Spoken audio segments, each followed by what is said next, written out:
പിതാവിന്റെയും പുത്രന്റെയും പരിശുദ്ധാത്മാവിന്റെയും നാമത്തിൽ ആമേൻ. എൻ്റെ പ്രിയപ്പെട്ടവരെ, ഇന്ന് ഫെബ്രുവരി 8 ശനിയാഴ്ചയാണ്. മാതാവിൻ്റെ ദിവസം. എല്ലാവരെയും സ്നേഹവന്ദനം, ദൈവാനുഗ്രഹം നേരുന്നു. നമുക്ക് പ്രാർത്ഥിക്കാം. അമ്മേ, പരിശുദ്ധ അമ്മേ, അമ്മേ, പരിശുദ്ധ അമ്മേ, ദേവമാതാവേ, ദൈവമാതാവേ, അന്ന് അങ്ങ് കൃപാസനത്തിൽ പ്രത്യക്ഷപ്പെട്ട് വരാൻ പോകുന്ന മഹാദുരന്തത്തിൽ നിന്ന് രക്ഷപ്പെടാനും എല്ലാവർക്കും വേണ്ടി പ്രാർത്ഥിക്കുവാനും ആവശ്യപ്പെട്ടിട്ട് 20 വർഷം കഴിഞ്ഞ ഈ വേളയിൽ കൃപാസനത്തിലൂടെ ഞങ്ങൾക്കും ഈ ദേശത്തിന് അങ്ങ് മാധ്യസ്ഥം തേടി തന്ന എല്ലാ അനുഗ്രഹങ്ങൾക്കും കൃപകൾക്കും ഞങ്ങളിപ്പോൾ ഹൃദയം നിറഞ്ഞ നന്ദി പറയുന്നു. അമ്മേ, പരിശുദ്ധ അമ്മേ, ജപമാല മാതാവേ, സകല കൃപാസന പ്രാർത്ഥനകളോട് ചേർത്ത് ഞങ്ങളിപ്പോൾ പ്രാർത്ഥിക്കുന്ന ഈ കുടുംബത്തിന്റെ പ്രത്യേക നിയോഗം പരമക്കളെ.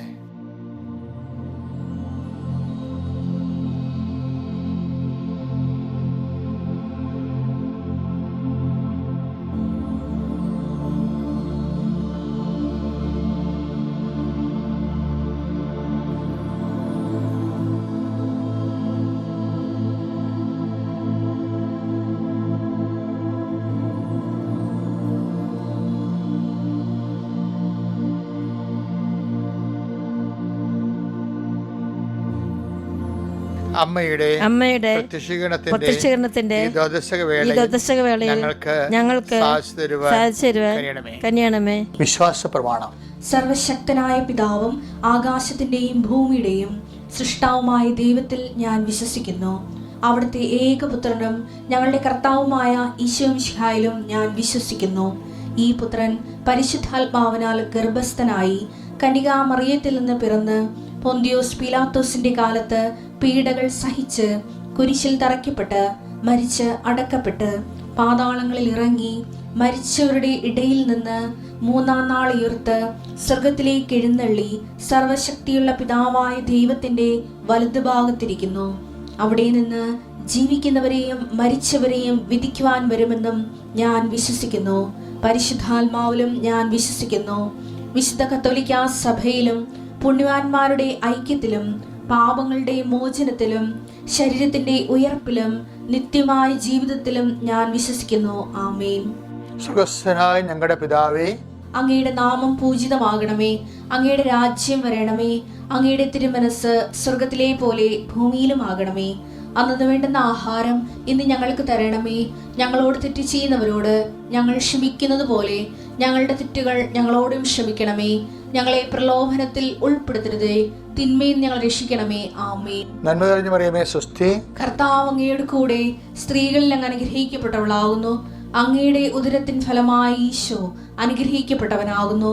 പരിശുദ്ധ മറിയമേ, തമ്പുരാന്റെ അമ്മേ, പാപികളായ ഞങ്ങൾക്ക് വേണ്ടി ഇപ്പോഴും ഞങ്ങളുടെ മരണസമയത്തും തമ്പുരാനോട് അപേക്ഷിക്കണമേ. ആമേൻ. അനുഗ്രഹ പ്രാർത്ഥന. കർത്താവിന്റെ ഉന്നതമായ നാമത്തിന് സ്വസ്ഥം ചെയ്യുന്നു. കർത്താവിന്റെ വിശുദ്ധ പൗരോഹിത്യത്തെ മഹത്വപ്പെടുത്തണമേ.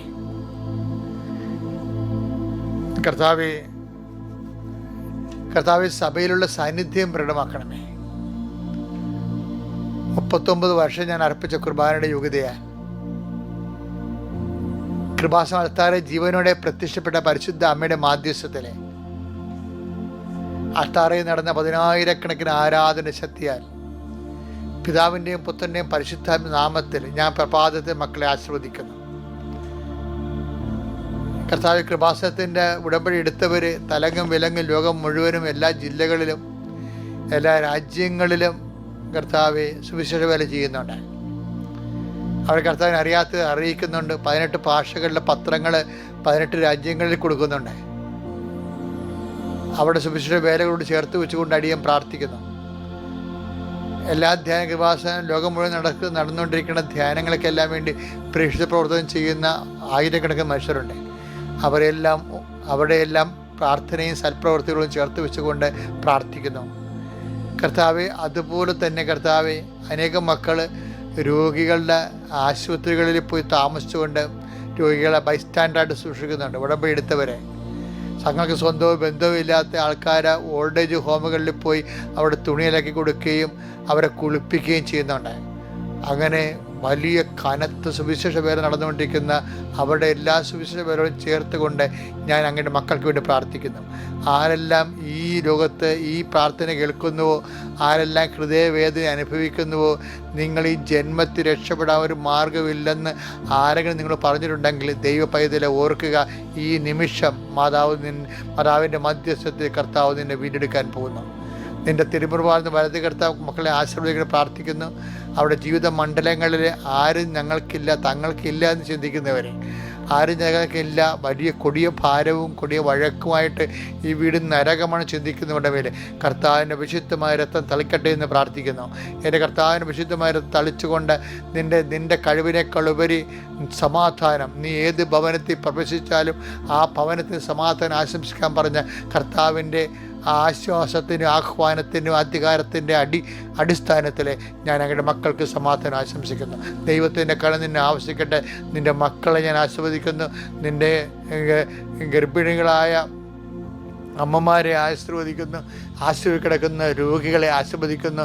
ഇന്ന് സാമ്പത്തിക സ്ഥാപനങ്ങൾക്ക് വേണ്ടിയും കുടുംബത്തിൻ്റെ മേൽഗതിക്ക് വേണ്ടി തൊഴിൽപരമായ കാര്യങ്ങൾക്ക് വേണ്ടി തൊഴിൽ മേഖലകളിലേക്കും രംഗങ്ങളിലേക്ക് പോകുന്നവരെ ആശീർവദിക്കുന്നു. കടകമ്പോളങ്ങളിലും അതുപോലെ തന്നെ വ്യാപാരങ്ങൾ നടത്തുന്നവർ അവരുടെ ഉദ്യമങ്ങൾക്ക് വേണ്ടി പോകുന്നവരെ ആശീർവദിക്കുന്നു. അതുപോലെ നിങ്ങൾ ചെയ്യുന്ന ഓരോ ജോലികൾക്കും ഒരു മേൽഗതി കാണുന്നില്ല. കാർഷിക മേഖലയിൽ, മത്സ്യത്തൊഴിലാളി മേഖലയിലൊക്കെ വല്ലാത്ത മുതൽ മുടക്കിയിട്ട് അതിൽ നിന്ന് പണം കിട്ടാതെ വരുമ്പോൾ ഉണ്ടാകുന്ന പടലപ്പിണക്കങ്ങളും അസ്വസ്ഥങ്ങളും കടക്കാടും ഞെരുക്കങ്ങളും അനുഭവിക്കുന്ന ഹൃദയങ്ങൾ കർത്താവിനെ നമുക്ക് ആസ്വദിക്കുന്നു. എൻ്റെ കർത്താവ്, ഈ ആശീർവാദം കേൾക്കുന്നവരും ആശീർവാദം കിട്ടുന്നവരും അനുഭവിക്കുന്നവരും അവരുടെ ജീവിതത്തിൽ ഇന്ന് അത് ഹൃദയത്തിന് അവർക്ക് ബോധ്യപ്പെടാൻ വേണ്ടി ദൈവത്തിൻ്റെ കരുണ ആവശ്യം. പരിശുദ്ധമ്മ ദേവമാതാവ്, എല്ലാ വിശുദ്ധന്മാരും മാലാഖമാരും രക്തസാക്ഷികളും എൻ്റെ കർത്താവിന് ഉന്നതമായ നാമത്തിൽ നിങ്ങൾക്ക് വേണ്ടി മധ്യസ്ഥം വഹിക്കട്ടെ. Lord, in peace, spirit of power and grace. Okay മക്കളെ, നമ്മളിന്ന് വായിക്കാൻ പോകുന്ന സുവിശേഷം, ഇന്നത്തെ സന്ദേശം നടപടി പുസ്തകം 14:9. പൗലോസ് പ്രസംഗിക്കുന്നത് അവൻ കേട്ടു. പൗലോസ് അവനെ സൂക്ഷിച്ചു നോക്കി. സൗഖ്യം പ്രാപിക്കാൻ തക്ക വിശ്വാസം അവനുണ്ടെന്ന് കണ്ട് പൗലോസ് ഉച്ചത്തിൽ പറഞ്ഞു, എഴുന്നേറ്റ് കാലുറപ്പിച്ച് നിൽക്കുക. അവൻ ചാടി എഴുന്നേറ്റു. അതൊക്കെ ഇതിൻ്റെ പ്രോസസ്സിങ് പ്രക്രിയ എന്താണെന്നറിയാമോ? അതായത് പൗലോസ് അവരോട് പ്രസംഗിച്ചുകൊണ്ടിരിക്കുന്ന സമയത്ത് പൗലോസിൻ്റെ ആന്തരിക ബോധ്യമുണ്ട്. പൗലോസ് തന്നെ നേരത്തെ പറഞ്ഞിട്ടുണ്ട്, എൻ്റെ പ്രസംഗം അത്രയും മെച്ചമൊന്നുമല്ല, എനിക്ക് വാചാതുര്യമൊന്നും ഇല്ല എന്ന് പറഞ്ഞിട്ടുണ്ട്. തന്നെയല്ല, പുള്ളിയുടെ പ്രസംഗം അരോചകമായിട്ട് ഇവിടുത്തെ താഴെ ഉരുണ്ടുപടച്ച് ഉറക്കത്തിൽ താഴെ വീണിട്ടുണ്ട്. പക്ഷേ ഇവിടെ സിറ്റുവേഷൻ വ്യത്യാസമുണ്ട്. എന്താ പ്രശ്നം വെച്ച് കഴിഞ്ഞാൽ, ഒരു വ്യക്തി, ഒരു മകൻ ഈ പ്രസംഗം ഇങ്ങനെ ശ്രദ്ധിച്ചുകൊണ്ടിരിക്കുകയാണ്. അവൻ അതിൻ്റെ പ്രസംഗത്തെ ശ്രദ്ധിക്കുന്നതായിട്ട് ഒരു ആന്തരികമായ ഒരു അനുഭവം പത്രോസിന് തോന്നി, പൗലോസിന് തോന്നി. പൗലോസ് എന്താ തോന്നി വെച്ചാൽ ഒന്നുകൂടെ വായിച്ചത്, പൗലോസ് പ്രസംഗിക്കുന്നത് അവൻ കേട്ടു. പൗലോസ് അവനെ സൂക്ഷിച്ചു നോക്കി. സൗഖ്യം പ്രാപിക്കാൻ തക്ക വിശ്വാസം അവനുണ്ടെന്ന് കണ്ട് പൗലോസ് ഉച്ചത്തിൽ പറഞ്ഞു, എഴുന്നേറ്റ് കാലുറപ്പിച്ച് നിൽക്കുക. അവൻ ചാടി എഴുന്നേറ്റ് നടന്നു. എന്താ പ്രശ്നം വെച്ചാൽ, ഒരു മുടന്തനെ സുഖപ്പെടുത്തണം. പക്ഷെ അതിൻ്റെ പ്രോസസ്സിങ് നോക്കണം. അതായത് ആന്തരിക, ഇപ്പം പൗലോസിൻ്റെ പ്രസംഗം അരോചകമാണെന്ന് അദ്ദേഹം തന്നെ പറയുന്നുണ്ട്. ചിലപ്പോൾ നീണ്ടു പോകുമ്പോൾ ചിലപ്പോൾ ആൾക്കാർ ഉറക്കം തൂങ്ങുന്നുണ്ടെങ്കിലും, പക്ഷേ ഈ പറയുന്ന സംഭവമില്ലേ, ഭയങ്കര ബോധ്യത്തിലാണ് ഇത് പറയണത്. പ്രസംഗത്തിനെ നമ്മൾ പാട്ടൊക്കെ പാടിയും അതുപോലെ തന്നെ ഇക്കിളിയുള്ള കഥകളൊക്കെ ഇട്ട് ആൾക്കാരെ ഇക്കിളി ഇട്ട് ചിരിപ്പിച്ചും ഈ അഭ്യാസമൊന്നും സുവിശേഷത്തിന് ആവശ്യമില്ല. സുവിശേഷത്തിന് ആവശ്യമുള്ളത് ശ്രോതാക്കളല്ലേ പിടിച്ചിരുത്തേണ്ടത്. ശ്രോതാക്കളെ ഹൃദയത്തിൽ ദൈവത്തെ പിടിച്ചിരുത്തണം. എല്ലാവരും പറഞ്ഞ് ശ്രോതാക്കളെ പിടിച്ചിരിക്കാനുള്ള മെക്കാനിസം എന്താണ്, ടാക്ടിക്സ് എന്താണ്? അതല്ല സുവിശേഷത്തിന് വേണ്ടത്. സുവിശേഷത്തിന് വേണ്ടത് ശ്രോതാക്കളുടെ ഹൃദയത്തിലേക്ക് ദൈവത്തെ പിടിച്ചിരുത്തണം. അതിന് ആന്തരികമായ ബോധ്യം വേണം. ഈ മനുഷ്യന് ആന്തരികമായ ബോധ്യമുണ്ട്. അപ്പോൾ ഒരു മനുഷ്യൻ ഈ ഒരു മുടന്തൻ ഇയാളിങ്ങനെ നോക്കിക്കൊണ്ടിരിക്കുകയാണ്. ഈ നോക്കിക്കൊണ്ടിരിക്കുന്നതിൻ്റെ ഇടയിൽ പൗലോസ് അയാളെ ശ്രദ്ധിച്ചു. എന്താ കാര്യം? അയാൾക്ക് വിശ്വാസം ഉണ്ടാകാൻ തുടങ്ങിയിരിക്കുന്നു. ബോധ്യം ഉണ്ടാ, വിശ്വാസം ഉണ്ടായിട്ട് എന്താ പറയുന്നത്? വിശ്വാസം ഉണ്ടാകുമ്പോൾ പൗലോസിന് മനസ്സിലായി ഇവൻ സൗഖ്യം പ്രാപിക്കാൻ തക്ക വിശ്വാസം ഇവനുണ്ട്. എന്താ കാര്യം? വിശ്വാസം കേൾവിയിൽ നിന്ന് വരുന്നതാണ്. 10:17 വായിച്ചേ. 10:17 റോമ. ആകയാൽ വിശ്വാസം കേൾവിയിൽ നിന്നും, വിശ്വാസം അയാൾക്ക് ആ ഉടനെ വിശ്വാസം കിട്ടങ്ങനെ വിശ്വാസം കേൾവിയിൽ നിന്ന്, കേൾവി ക്രിസ്തുവിനെ പറ്റിയുള്ള, അതാണ് സാധനം. എന്താണ് കേൾവി? ക്രിസ്തുവിനെ കുറിച്ചുള്ള പ്രസംഗത്തിൽ നിന്നുമാണ്. ക്രിസ്തുവിനെ കുറിച്ച് പ്രസംഗിക്കണം, അല്ല രാഷ്ട്രീയം പറഞ്ഞൊരു കാര്യമില്ല. അപ്പൊ ഞാൻ പറഞ്ഞു വരുന്നതിന്റെ കാരണം വെച്ച് കഴിഞ്ഞാല് വിശ്വാസം കേൾവിയിൽ നിന്നാണ്. അല്ലേ? 10:17 അതാണ് ആ പടത്തിന് സംഭവിക്കുന്നത്. പൗലോസ് ബോധ്യത്തോടെ പ്രസംഗിക്കുന്ന കാരണം അവന് വിശ്വാസം കേൾവിയിൽ നിന്ന് കിട്ടുകയാണ്. കേൾവി എന്തിനെക്കുറിച്ചാണ്? കേൾവി യേശുക്രിസ്തുവിനെ കുറിച്ചുള്ള പ്രസംഗങ്ങൾ അറിവിൽ നിന്നാണ്. യേശുക്രിസ്തുവിനെ കുറിച്ച് പ്രസംഗിക്കാൻ അറിയണം. അതിന് പല സമയങ്ങളിലും ക്രിസ്തുവിൻ്റെ കൂടെ ഇരിക്കേണ്ടി വരും നമ്മൾ. അല്ലാതെ വല്ലവരും എഴുതി വെച്ചിരിക്കുന്ന പ്രസംഗം വായിച്ചാൽ കാര്യം നടക്കത്തില്ല. ക്രിസ്തുവിനെക്കുറിച്ച് ആന്തരികമായ ബോധ്യം കിട്ടിക്കഴിയുമ്പോൾ സ്വാഭാവികമായി നമ്മൾ സംസാരിക്കുന്നവർക്ക് വിശ്വാസം ഉണ്ടാകും. വിശ്വാസം കേൾവിയുന്ന കാര്യം. പ്രസംഗം പ്രധാനപ്പെട്ട കാര്യം തന്നെയാണ്. കാര്യം അതറിയണമെങ്കിലേ 10:14 വായിച്ചേ. റോമ 10:14. എന്നാൽ തങ്ങൾ വിശ്വസിച്ചിട്ടില്ലാത്ത ഒരുവനെ, റോമ 10:14 എന്താ പറയണേ? എന്നാൽ തങ്ങൾ വിശ്വസിച്ചില്ലാത്ത ഒരുവനെ അവർ എങ്ങനെ വിളിച്ചപേക്ഷിക്കും? അതായത് വിശ്വാസത്തിൽ നിന്നാണ്. വിശ്വാസം കേൾവി എന്നാണ് പറയണത്. കേൾവി എന്താണ്? കേൾവി യേശുക്രിസ്തുവിനെ കുറിച്ച് അറിവായിരിക്കണം. അറിവ് എവിടെ നിന്ന് വരണം? പ്രസംഗത്തിൽ നിന്ന്. പറഞ്ഞ അടുത്ത എന്നാൽ പറഞ്ഞു വായിച്ചോളൂ. ഒരിക്കലും കേട്ടിട്ടില്ലാത്തവനെ എങ്ങനെ വിശ്വസിക്കും? പ്രസംഗകനില്ലാതെ എങ്ങനെ കേൾക്കും? ആ പ്രസംഗം എന്ന് പറയുന്നത് നമുക്ക് ഈ സുവിശേഷ പ്രസംഗത്തിൻ്റെ പ്രത്യേകത വെച്ച് കഴിഞ്ഞാൽ ആ പ്രസംഗങ്ങളെ അടയാളങ്ങൾ കൊണ്ട് സ്ഥിരീകരിക്കും ദൈവം. അവരുടെ അതല്ലേ മാർക്കോസിന്റെ പുസ്തകം വായിച്ചേ 16:20. അവർ എല്ലായിടത്തും പോയി പ്രസംഗിച്ചു. അതായത് അവർ എല്ലായിടത്തും പോയി പ്രസംഗിച്ചു. കർത്താവ് അവരോടുകൂടി പ്രവർത്തിക്കുകയും എന്താ കർത്താവ് അവരോടുകൂടി പ്രവർത്തിക്കുകയും അടയാളങ്ങൾ കൊണ്ട് വചനം സ്ഥിരീകരിക്കുകയും ചെയ്തിരുന്നു. അടയാളം കൊണ്ട് വചനം സ്ഥിരീകരിക്കുകയും ചെയ്യുന്നു. അതായത് പ്രസംഗികനെ ബോധ്യത്തോടെ പ്രസംഗിച്ചു കഴിഞ്ഞാൽ, ഇപ്പൊ പൗലോസ് കണ്ടല്ലേ, പൗലോസ് പ്രസംഗിച്ചപ്പോൾ എന്ത് സംഭവിച്ചത്? ആ മുടന്തിന് വിശ്വാസം ജനിച്ചു. പിന്നെ എന്ത് സംഭവിക്കണത്? പിന്നെ പൗലോസിന്റെ വചനങ്ങളെ കർത്താവ് അടയാളം കൊണ്ട് സ്ഥിരീകരിക്കുന്നുണ്ട്. അപ്പം അടയാളം സഭയിൽ നഷ്ടപ്പെട്ട് കഴിഞ്ഞാൽ പിന്നീട് താത്വിക പ്രബോധനമായി പോകും. വരണ്ട കുറച്ച് പ്രസ്താവനകളുടെ സമാഹാരമായി പോകും. പക്ഷെ പ്രസംഗിക്കുമ്പോൾ സഭയിൽ അടയാളം ഉണ്ടായിരിക്കും. എന്താ കാര്യം? അത് കർത്താവ് സ്ഥിരീകരിക്കുന്നതാണ്. അപ്പം കർത്താവ് അടയാളം അപ്പം ചിലർക്ക് വചനം പ്രയോജനപ്പെടും, ചിലർക്ക് പ്രയോജനപ്പെടുത്തില്ല. ഇപ്പം പൗലോസിൻ്റെ മുടന്തിന് അതിനെ സുഖം പ്രാപിക്കാൻ തക്ക വിശ്വാസം അവന് ഉണ്ടായി. അപ്പം ചിലർക്ക് വിശ്വാസം ഉണ്ടാകും, പക്ഷെ സുഖം പ്രാപിക്കാൻ തക്ക വിശ്വാസം ഉണ്ടാകത്തില്ല. അതുകൊണ്ടാണ് ഹെബ്രായർ പറഞ്ഞത്. ഹെബ്രായർ 4:2 വായിച്ചേ. അവർക്കെന്നതുപോലെ തന്നെയാണ് നമുക്കും സുവിശേഷം ലഭിച്ചത്. അവർക്കെന്ന പോലെയാണ് നമുക്കും സുവിശേഷം ലഭിച്ചത്. എന്നാൽ അവർ കേട്ട വചനം അവർക്ക് പ്രയോജനപ്പെട്ടില്ല.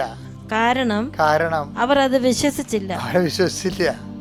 ഇപ്പൊ ഇത് ഭയങ്കര രസമല്ലേ? പക്ഷെ ഇവിടെ റോമയിൽ നമ്മൾ വായിക്കണത് എന്താ? 14:9 ഒരു മുടന്തൻ അത് കേട്ടു, അവനത് പ്രയോജനപ്പെട്ടു, അവന് സുഖം പ്രാപിക്കാൻ തക്ക വിശ്വാസം ഉണ്ടെന്ന് കണ്ടിട്ട് പറഞ്ഞു, നീ എഴുന്നേറ്റ് കാല് ഉറച്ചു നിൽക്കാൻ പറഞ്ഞു. അവൻ നടന്നു തുടങ്ങിയെന്ന്. 17 ഇരട്ടി അവർ ചെയ്ത്. അതായത് ഇന്നും ഇതെല്ലാം സാധ്യമാണ്. എന്താ കാര്യം? നമ്മൾ ക്രിസ്തുവിനെയാണ് പ്രസംഗിക്കുന്നതെങ്കിൽ, ക്രിസ്തുവിനെ പ്രസംഗിക്കുന്നത് വിടുതലിന് വേണ്ടിയാണ്. കാര്യം നമുക്ക് കൃപ ആർജിക്കാനും അതേസമയം തന്നെ മറ്റുള്ളവർക്ക് അവർ കൃപയിൽ വളർത്താനും വേണ്ടി ഉള്ള സുവിശേഷ മുന്നേറ്റങ്ങൾക്ക് എപ്പോഴും അടയാളം ഉണ്ടാകും. അല്ലാതെ അതൊരു കാലഘട്ടത്തിൽ ഉണ്ടായതാണ്. നമ്മുടെ നിവർത്തികേട് കൊണ്ട് വേറെ ഒരു തരികിട പ്രസ്താവന ഇറക്കി വെക്കേണ്ട കാര്യമില്ല. അതായത് അടയാളങ്ങൾ എല്ലാ കാലങ്ങളിലും ഉണ്ടാവും. ആ പ്രബോധനം ക്രിസ്തുവിനെക്കുറിച്ചാണെങ്കിലും ആത്മരക്ഷാർത്ഥമാണെങ്കിൽ അത് ആന്തരിക ബോധ്യത്തിലാണെങ്കിൽ, അല്ലാതെ വിജ്ഞാന പാഠവങ്ങൾ നമ്മുടെ വിജ്ഞാനം ആഘോഷിക്കാൻ വേണ്ടി ആകരുത്. മറിച്ച് ഈ ആത്മാവ് വീണ്ടെടുക്കപ്പെടണം, ക്രിസ്തുവിനെ അറിയണം. അവന് വേണ്ടി കൂടിയാണ് ക്രിസ്തു ക്രൂശിക്കപ്പെട്ടത്. ക്രിസ്തു ക്രൂശിൽ മരിച്ച് അവസാനം വരെ രക്തം ചിന്തി മരിച്ചിരിക്കുന്നത് ഇവന് വേണ്ടി കൂടിയാണ്.